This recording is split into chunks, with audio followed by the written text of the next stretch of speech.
One of the biggest mistakes I see people make when they are hosting events, whether it's in-person events, virtual events, free or paid, it doesn't matter. One of the biggest mistakes I see people make is that they will design an event based on what their gut is telling them. They are trying to design an event and coming up with this fun, catchy event theme and the fun, catchy event name and hoping or thinking that it will sell well before they ever even test the market out. They don't do any sort of market research. And so today, we're going to talk about a quick market research test that you can go run. You could literally have it hosted and entirely completed within the next 7 days for no more than $1,000 total. Honestly, most people do it for about $500, give or take. And you can actually figure out what your event name should be, what your event theme should be, what your content should be focused on, that not only will attract the lowest cost of acquisition to sell more tickets, but also attract the absolute highest quality prospect that you'd want at your event. So let's go ahead, dive on in, and let's actually talk about how to pull this thing off. Before I actually talk about how to go do this market research, I have to first make sure you understand why it's so important and why do we do it, because you don't care how to do something until you care about what it's going to do for you. To understand why it's so important, you have to understand one of the biggest mistakes that people make in hosting events is that they will go create their event. They decide the title of it, the theme of it, and everything based on what their gut is telling them, what they think that their audience cares about. But the issue is they're operating off gut. They're operating off feeling rather than fact. I would say facts don't care about feelings. Data doesn't care about your emotions. And so I like to use data to make my decisions, data-driven decisions. That's what we like to optimize around here. And when you go host an event, and you just try to come up with a fun, creative name for it and a fun, creative idea or like the theme of the entire event, hopefully it works. But think about all the work that you're about to have to go put in. You're going to have to go design your sales page. You're going to have to go write the entire sales page. You're going to have to go write a bunch of email sequences. You're going to have to go set up all of those email sequences. You're going to have to go record a bunch of ads, maybe a bunch of promotion material to go sell tickets and drive people to the actual event sales page. You're going to have to make sure that your entire speaker notes are all ready to go. You're going to have to make sure that the back-end email sequences are all ready to go. This is all before you ever promote once for your event. And so you go do a ton of work. This can oftentimes take a full month of like undevoted attention of work.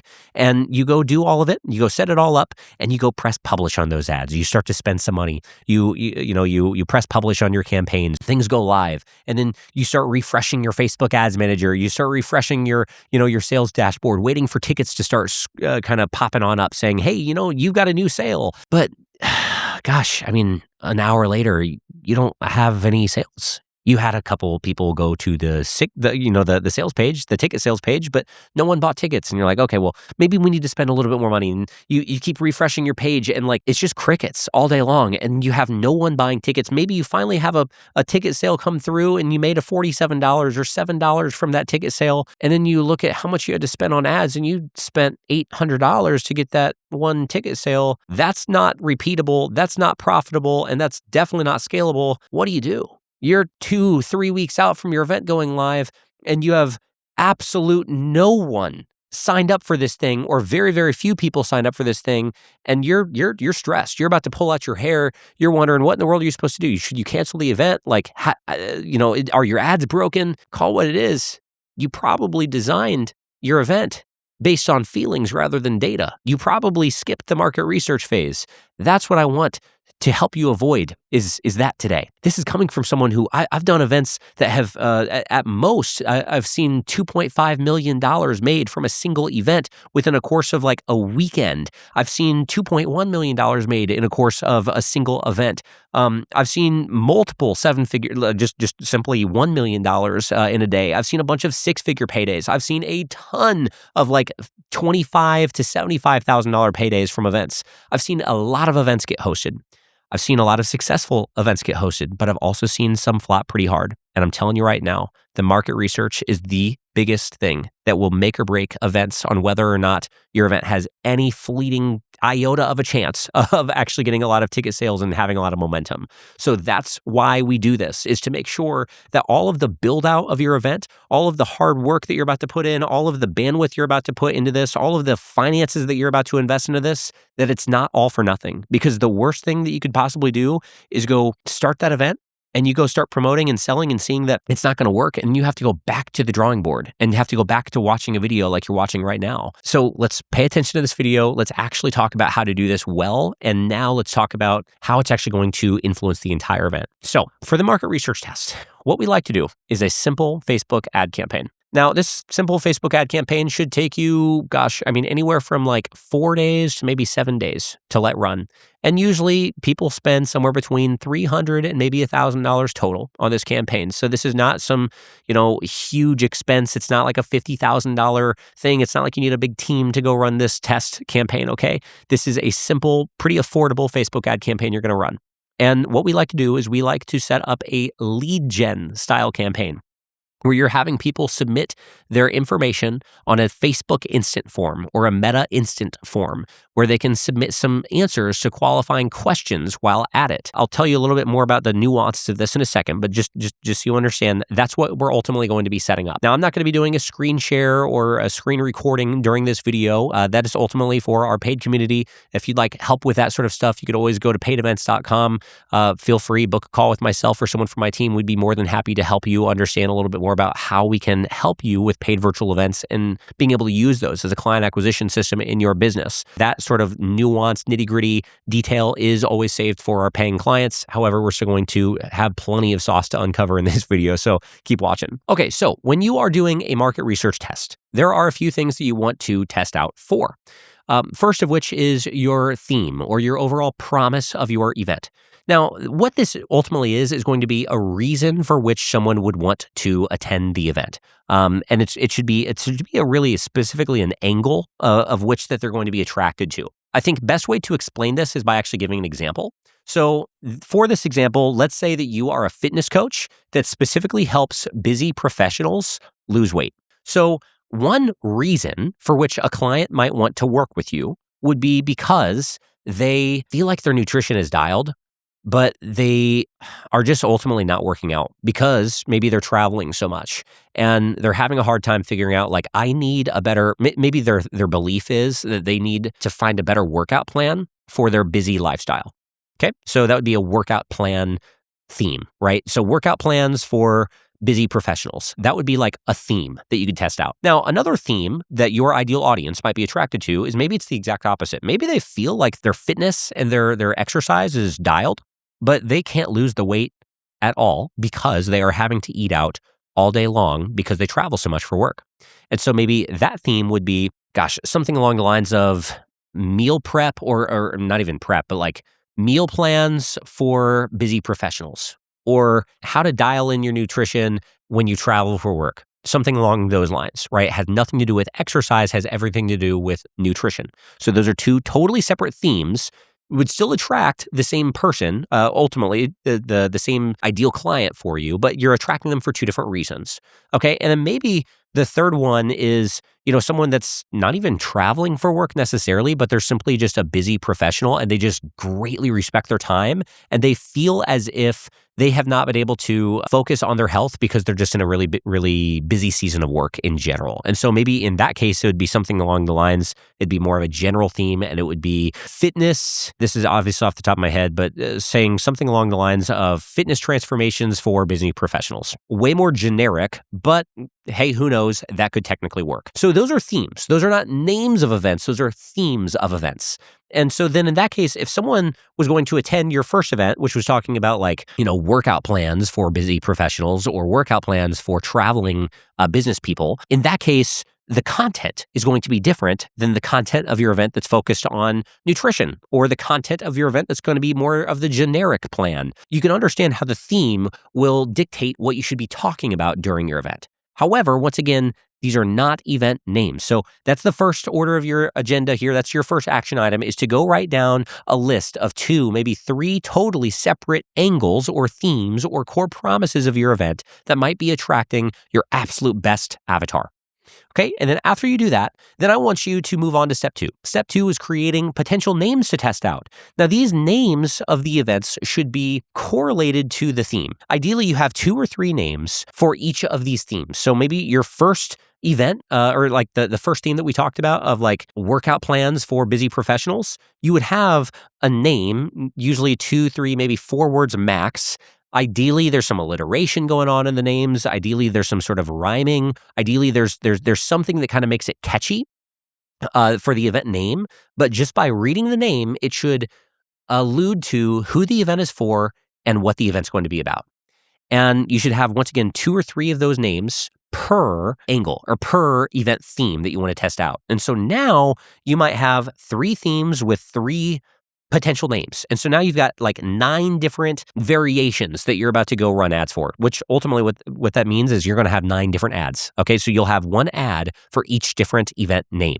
Okay, that's what we're ultimately testing out, is what should you name your event and also what should your event actually be focused on. So that's what you want to test on out. Step 3 is going to be, hey, once you have all of your event names that you're ready to test out, you want to make sure that you're not just figuring out what event name will get you the lowest cost of acquisition, aka helping you sell tickets for the cheapest possible rate, but you also want to make sure that you're selling tickets to the right people or that you're attracting the right quality prospect. And the best way to do that, once again, we're talking about using lead forms in Facebook.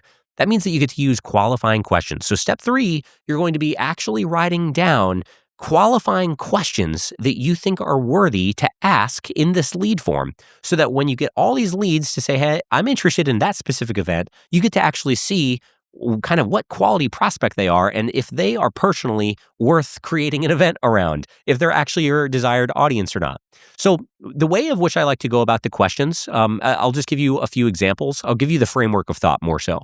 There's 4 different questions I like to ask on these market research tests. Okay, so question number 1 is right whenever they pop open the lead form, they're presented a question, and that question should usually be a pain point question or a challenge-driven question. You're usually asking like, which of these challenges are you up against, or which of these are you most frustrated by, or which of these things is holding you back from the desired result that you have. And there's usually a list of, it's like a radio, like the radio buttons, or it's a multiple choice where they can choose the answer that they feel is like their biggest pain point.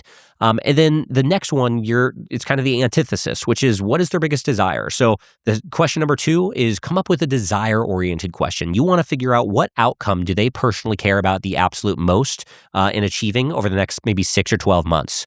Or you think about it like this: how long do you typically work with your clients if they were to work with you on a bigger scale? So if you have a 4-month coaching package or a 6-month coaching package or a 12-month coaching package, that's what you might want to use in this question. So let's say you have a 6-month coaching package, you'd say, hey, which of these outcomes would you like to accomplish most over the next 6 months? And you have a few different potential outcomes. And then the third question that you would ask is a sophistication-oriented question.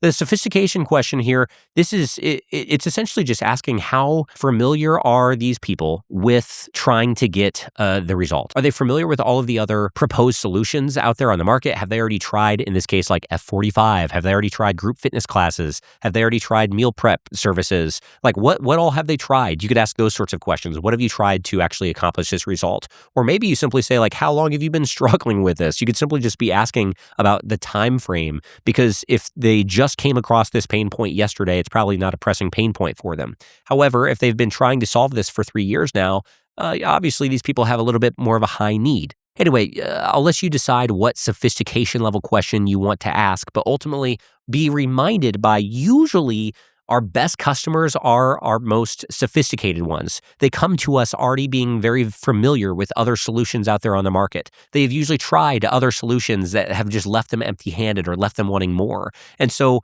when you can attract those sorts of people that know that they don't want to do those other things, they're quite literally easier to sell to, and they understand the value that you have to offer quite a bit more, because once again, they understand the other solutions and why they all suck. So anyway, ask a sophistication question. And then the fourth question I like to ask, and honestly, this is one of the most important ones for a totally different reason, which is a financial qualifying question. Obviously, we're talking finances for a fitness offer. You might ask like, how much are you investing into your fitness or your health on a monthly basis? And maybe it's a multiple choice question there, or maybe it's quite literally, hey, we only work with executives making at least $100,000 a year or $150,000 a year. Check yes or no if you are that or not, or something along those lines. You could literally ask financial qualifying questions to see if these people have the financial capacity to even enroll into your back-end paying service. So those are the 4 questions I like to ask, or 4 types of questions I like to ask. And then you simply end the form with simply full name and email. I don't even bother with the phone number. The way that this form is structured, like they're not technically signing up for your event because technically you haven't even designed your event yet. So step 4 is kind of putting it all together. Like, what do you do with all of this information? What do you do with this ad? Like, what's kind of the angle on the ad? Ultimately, the angle I like to take is I say, hey, look, if you're this type of person and you're dealing with X, Y, and Z situation, or you're dealing with this specific pain point and you'd like this specific outcome, we have a virtual event we're about to be hosting and would love to invite you to be the first to register on the early bird list. Tickets aren't yet available, but if you'd like more information and be the first person to know when tickets are available, go ahead, submit your information below, and we'll reach out to you when tickets are available.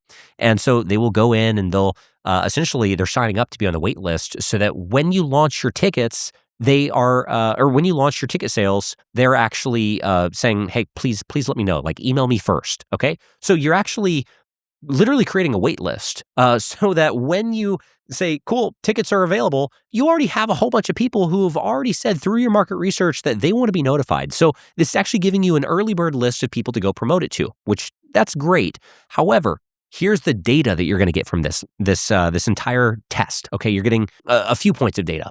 First one is cost of acquisition. You look at, let's say that you run those 9 ads, and just to be clear, the ads, the visual of the ad, these are not video ads. These are usually single image ads with text overlay, literally just the name of the event as the text overlay, just so you could see which name of the event actually attracted the best people. And it's usually the same primary copy for each of them. So anyway, whenever they click on the ad, they submit their information, the first piece of data that you're about to get is which event name is going to get you the lowest cost per lead possible. And typically the lowest cost per lead that you're getting from all of these event names is also going to be indicative that whenever you are selling tickets, you're also going to get the lowest cost of acquisition on the ticket sales for that specific event title as well. They're usually directly correlated. So that's going to be the first thing that you get certainty on is that, hey, I'm about to go host my event and I see that, event name number 2 here got by far the best cost of acquisition or the cost per lead. So now when you go write your sales page, you have certainty and or at least a high degree of certainty that this specific event will actually get you the most amount of ticket sales possible. So you should have a little bit of more peace, right, about to go into your promo there.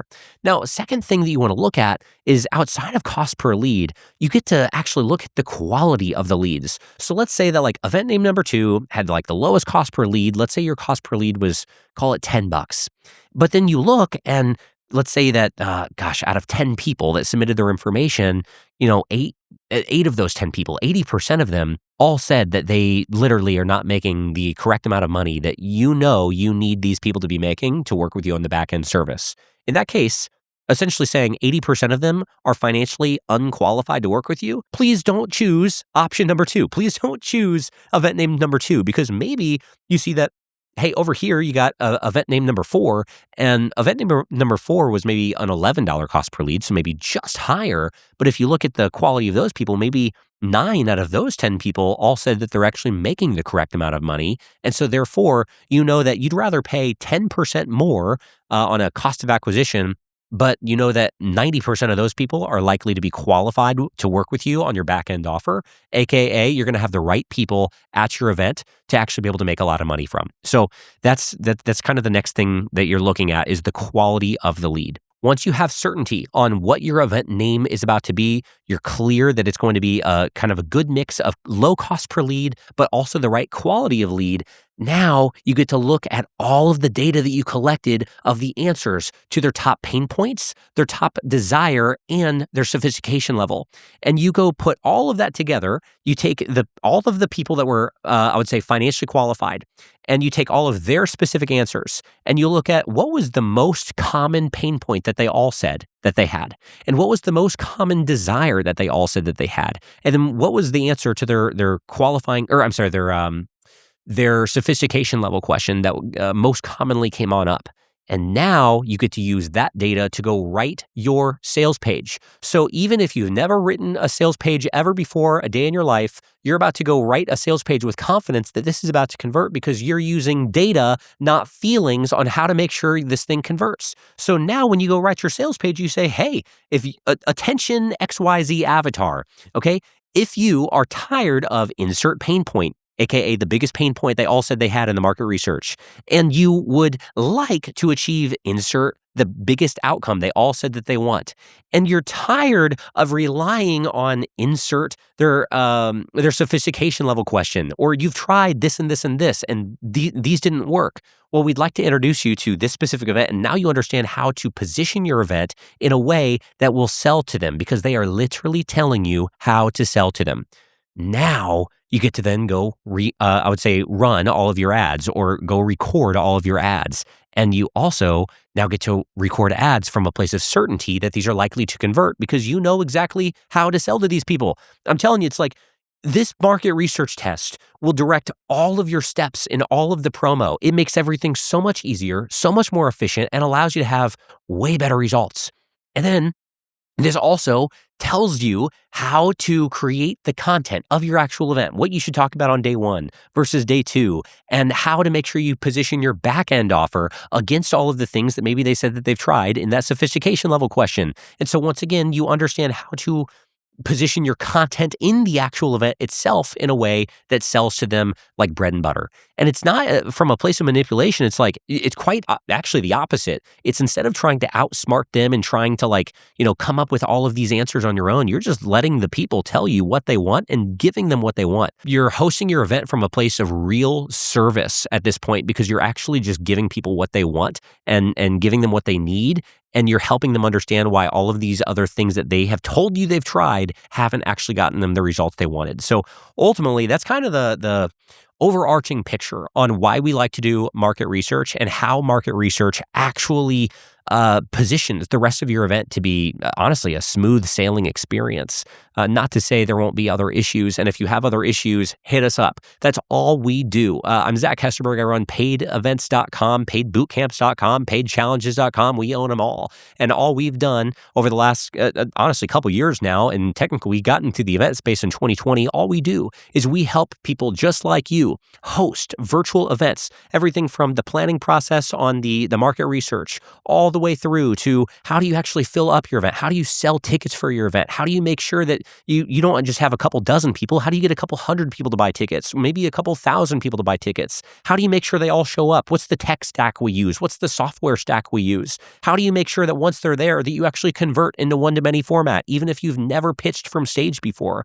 And then how do you re-host your event in a way that's repeatable, that you can actually host your event every single month and continue to enroll high-ticket, high-paying, premium clients every single month as a customer acquisition system? That's what we help our clients with. So if you'd like help with that, I would highly encourage you, go to paidevents.com. Feel free, book a call with either myself or someone from my team. We'd be more than happy to actually talk a little bit more about what this would all look like in your business and how you can use it to ultimately continue to multiply this business that you feel like God has given you. That's about all I have for you today. If you're new here, I would highly encourage you, feel free, hit that subscribe button on the channel. We have 2 videos every single week. Every Tuesday, we talk about very tactical, very strategic driven content, ways that you can go apply to your business to go be able to hopefully create more sales in an exponential way. And every Friday, we have Faith Forward Friday videos. These are where we actually unpack some scripture and talk about how the scripture can actually apply into how you're building your business. So once again, if that sounds like your cup of tea, hit the old subscribe button, turn on the old post notifications, and would love to see you in the next video.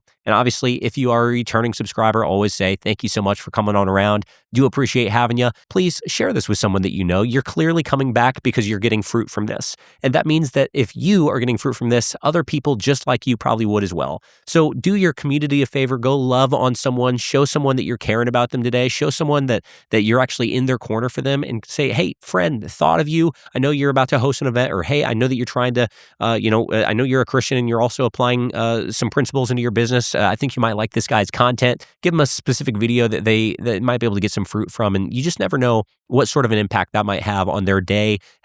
Honestly, the impact that might have on their life, impact that might have on their overall communities as well. So go love on someone today, share this with someone, and let's continue to go out there and make some moves in the marketplace. Till then, can't wait to see you in the next video. Peace.